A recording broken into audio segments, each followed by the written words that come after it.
In an ideal world, every illness has a medicine to cure it.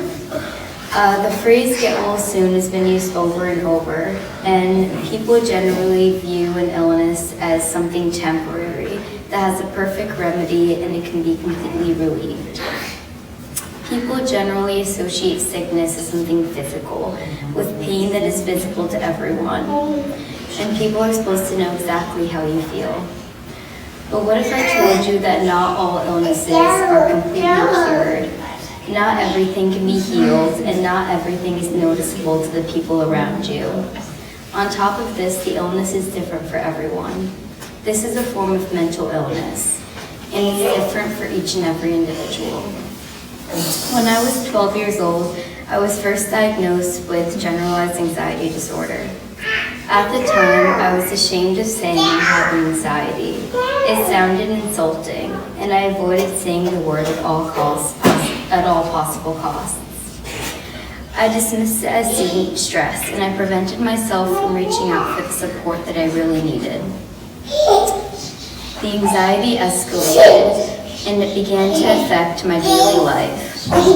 I would come home and study for hours, miss dance classes, and stop hanging out with my friends, and I could no longer allow myself to relax. Nothing seemed to be good enough, including myself, and I put a lot of pressure on myself to perfect everything.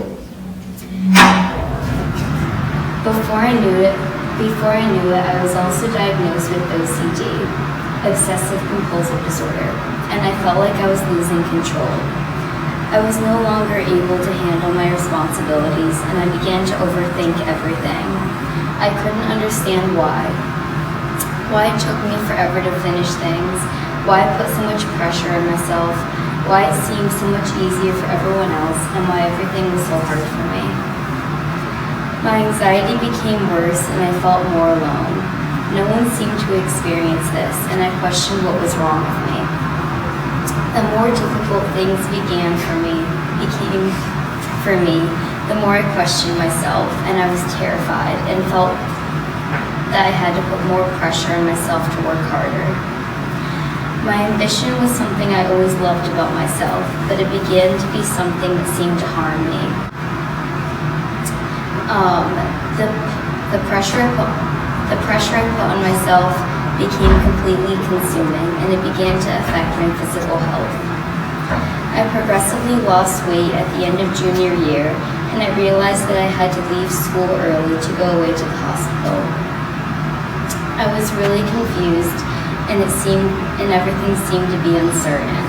And my first night in the hospital, I knew that I wanted more for myself, and I wanted to gain back control to live the life that I deserved. Using the ambitions that had always been within me, I worked hard to get to the root behind my struggles. My physical health began to be restored, and I worked hard to practice new skills that I could use in my life as I would be faced with more challenges. I completely changed my perspective on life, my work, and what was important to me. I participated in a lot of groups, and I realized that anxiety was a lot more common than I thought, especially among people with eating disorders, and I was really relieved to know that I wasn't alone. With this, I became more aware of the support I had around me, including my mom, my grandma, my mom's friend Sherry, my dance teacher Moana, and everyone who came here today to help raise money for an organization that focuses on what I struggle with. Above all, I recognize the importance of taking care of yourself and understanding that it's okay to reach out to others and to bring positive experiences into your life. For me, this includes dancing, as illustrated by the dancer on my shirt, and also giving back to a community that raises money to support others who face what I felt before. That's why I created the organization Rising Roses for the Anxiety and Depression Association of America. This brings awareness to a cause I will always stand by, working to help others recognize what they're struggling with at the root, and that they can reach out to others for support. Aside from being my middle name, the rose is also symbolic.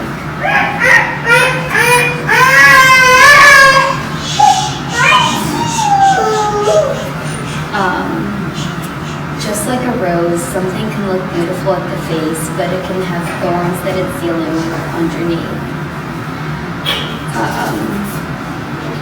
This serves as a metaphor for your mental health, and it's important to recognize the underlying factors that are affecting you in order to better your life.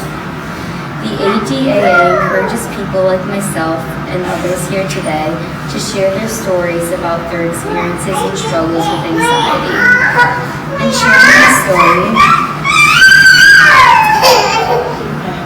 And sharing my story, I hope others can recognize how I learned to better my mental health by focusing on the deeper things that I was struggling with and accepting the fact that I do have anxiety, but committing myself to learning how I can cope through it. I've gained a better sense of awareness and control over my emotions. Although mental illness is not something that can be cured, it doesn't have to consume you. And by utilizing your support, accumulating positive emotions, and recognizing what you're dealing with, you can better understand yourself and support you need. In this way, you can gain back control and live the life you deserve.